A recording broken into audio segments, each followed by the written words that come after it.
नमस्कार दोस्तों, GNS news में आपका स्वागत है। हर उपयोगी जानकारी और काम की खबर से अपडेट रहने के लिए अभी सब्सक्राइब करें हमारे चैनल को और साथ में बेल आइकन भी प्रेस कर ले और वीडियो को ज्यादा से ज्यादा दोस्तों में शेयर करें। तो चलिए बढ़ते हैं खबरों की ओर। जी हां, आपको बता दें, गन्ना काश्तकारों को देश भर में से सबसे अधिक स्टेट एग्रीड प्राइस मुहैया कराना जारी रखते हुए पंजाब के मुख्यमंत्री भगवंत सिंह मान ने शुक्रवार को गन्ने के एसएपी में 11 रुपये की वृद्धि का ऐलान किया है, जिससे किसानों को अपनी उपज का मूल्य 391 रुपये प्रति क्विंटल मिलेगा। मुख्यमंत्री ने यहां जारी एक बयान में कहा कि पंजाब में 11 रुपये को शुभ शगुन माना जाता है, इसलिए हमारी सरकार ने किसानों को यह तोहफा देने का फैसला किया है। उन्होंने कहा कि पंजाब में देश भर में से गन्ने का सबसे अधिक मूल्य दे रहा है, जिससे किसानों को काफी लाभ मिल रहा है। मान ने कहा कि उन्होंने किसानों के साथ हाल ही में हुई बैठक में वादा किया था कि पंजाब गन्ने की कीमत में देश भर में से अग्रणी रहेगा और आज यह वादा पूरा हुआ है। मुख्यमंत्री ने कहा कि राज्य सरकार गन्ना काश्तकारों को मूल्य देने में हमेशा पहले नंबर पर रही है और अब भी यह रुझान जारी रहेगा। उन्होंने कहा कि राज्य सरकार अब तक 380 रुपये प्रति क्विंटल एसएपी दे रही थी, जो हरियाणा की तरफ से हाल ही में 386 रुपये प्रति क्विंटल भाव देने का ऐलान तक सबसे अधिक भी थी। मान ने कहा कि राज्य सरकार ने अब इस कीमत को बढ़ाने का फैसला किया है, जिससे पंजाब के किसानों को बेहद लाभ मिलेगा।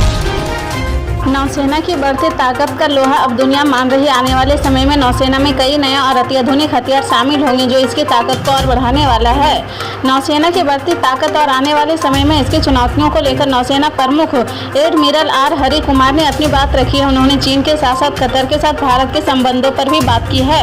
उन्होंने कहा कि हिंद महासागर में हम चीन की हर ताकत पर नजर बनाए हुए हैं। नौसेना प्रमुख ने कहा कि कतर में जो भारतीय फंसे हैं उन्हें लाने के लिए प्रयास किए जा रहे हैं। वहीं चीन के बारे में उन्होंने कहा कि हम चीन पर नजर बनाए हुए हैं। कांग्रेस नेता और वायनाड सांसद राहुल गांधी ने शुक्रवार को कोच्चि में महिला कांग्रेस सम्मेलन को संबोधित किया है। इस दौरान उन्होंने नारी शक्ति वंदन अधिनियम को लेकर भाजपा पर निशाना साधा। राहुल ने कहा कि मैंने देखा कि संसद में महिला विधायक पारित हो गए, लेकिन 1 दशक के बाद लागू किया जाएगा।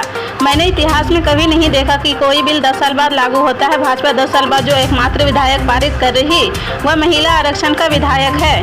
कांग्रेस नेता ने आगे कहा कि मैंने कई वरिष्ठ दक्षिणपंथी नेताओं को सुना है जिन्होंने यौन उत्पीड़न के मामले में लड़की की पोशाक पर सवाल उठाए हैं। यह बेशर्मनाक है, यह पीड़ित को ही दोषी ठहराता। हमारे और आरएसएस के बीच यही अंतर है। हम पूरे मूल्य महिलाओं को लेकर संचरण में लड़ना चाहते हैं। यदि आप हमारी योजनाओं को देखें तो उनका लक्ष्य महिलाओं का समर्थन करना है। आज राजनीति माहौल नफरत और हिंसा से भर गया है। किसी भी प्रकार को हिंसा से सबसे ज्यादा पीड़ित महिलाएं होती है। उद्धव गुट वाली शिवसेना ने अगले साल होने वाले लोकसभा चुनाव के लिए अपनी तैयारियां तेज कर दी है। यूवीटी सेना के शीर्ष सूत्रों ने इंडिया टुडे को बताया कि उद्धव ठाकरे के खेमे के नेता और राज्यसभा सांसद अनिल देसाई अब लोकसभा चुनाव लड़ेंगे और उनके नाम पर मुहर लग गई है। लोकसभा चुनाव के लिए पिछले 2 हफ्ते से उद्धव के आवास मातोश्री पर कई बैठकें आयोजित की गई है। उसके बाद आखिरकार पार्टी नेतृत्व ने सांसद अनिल देसाई और सांसद अरविंद सावंत के उम्मीदवार पर मुहर लगा दी है। सीएम शिंदे की पार्टी शिवसेना के लोकसभा सांसद राहुल शिवाले के खिलाफ दक्षिण मध्य मुंबई लोकसभा क्षेत्र से अनिल देसाई की उम्मीदवारी लगभग तय है। हालांकि दक्षिण मुंबई लोकसभा क्षेत्र से वर्तमान सांसद अरविंद सावंत की पार्टी के भीतर से मिल रही शिकायतों के कारण पार्टी नेतृत्व इस बात पर भी विचार कर रहा है कि अरविंद सावंत को दक्षिण मध्य मुंबई से लड़ाया जाए और अनिल देसाई को दक्षिण मुंबई से मैदान में उतारा जाए। कर्नाटक की राजधानी बेंगलुरु में उस वक्त दहशत फैल गई है जब 48 प्राइवेट स्कूलों को एक साथ बम से उड़ाने की धमकी दी गई है।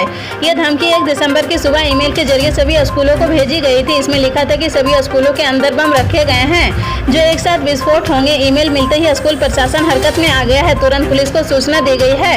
मौके पर पहुंची पुलिस ने छात्रों और स्कूल स्टाफ को बाहर निकाला। बम डिफ्यूजल स्क्वाड, डॉग स्क्वाड और एंटी सपोर्टोजा टीम ने पूरे परिसर की तलाशी ली है। इस दौरान बच्चों के अभिभावकों में अफरा तफरी का माहौल दिखा है।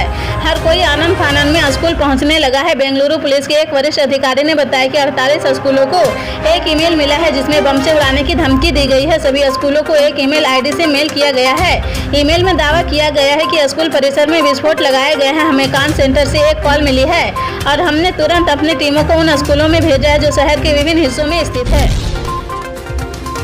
बंगाल के खाड़ी में एक निम्न दाब का क्षेत्र बन रहा है जिसके अगले 2 दिनों में चक्रवाती तूफान में बदलने की आशंका है। मौसम विभाग का कहना है कि 4 दिसंबर की शाम तक यह चक्रवाती तूफान मिचोंग आंध्र प्रदेश में मछलीपट्टनम और चेन्नई के तट से टकरा सकता है। मौसम विभाग के अनुसार बंगाल की खाड़ी में निम्न दाब का जो क्षेत्र बन रहा तो उसका केंद्र चेन्नई के समुद्र तट से 800 किलोमीटर, मछलीपट्टनम से 970 किलोमीटर, आंध्र प्रदेश की ही बातापास से 990 किलोमीटर और पुडुचेरी के तट से 790 किलोमीटर दूर समुद्र में स्थित है।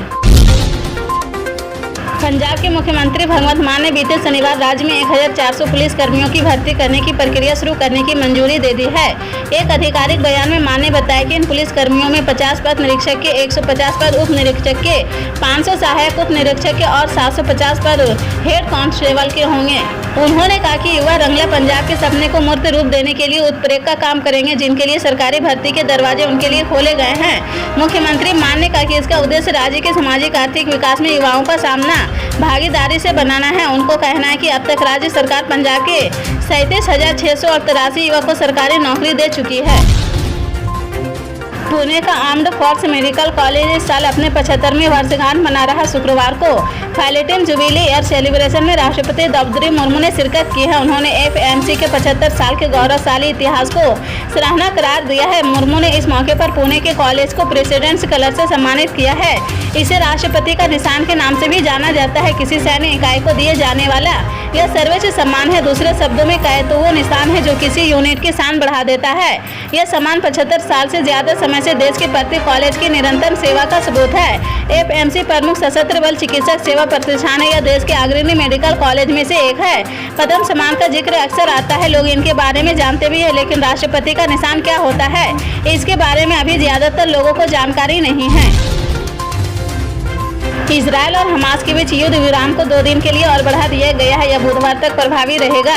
सीज फायर बढ़ाने का फैसला मिस्र, कतर और अमेरिका के दबाव के बाद लिया गया है। मीडिया रिपोर्ट के मुताबिक कतर और मिस्र की मध्यस्थता के बाद यह फैसला लिया गया है। इस बीच हमास ने सोमवार देर रात 11 और इजरायल नागरिकों को रिहा कर दिया है, जिनमें 9 बच्चे और 2 महिलाएं शामिल है। उधर इजरायल ने भी देश के अलग अलग जेलों में से 30 बच्चों और 3 महिलाओं समेत 33 फिलिस्तीनियों को रिहा कर दिया है। इजरायल ने अब तक 150 फिलिस्तीनियों को अपनी जेलों से रिहा कर दिया है, जबकि हमास ने 69 बंधकों को रिहा कर दिया है, जिनमें 50 इजरायली बंधक है और 19 विदेशी नागरिक शामिल है।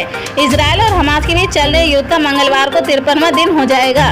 पल पल के अपडेट जानने के लिए जुड़े रहें आप अपने GNS न्यूज़ चैनल से। मिलते हैं अगली बड़ी खबर के साथ, तब तक के लिए जय हिंद।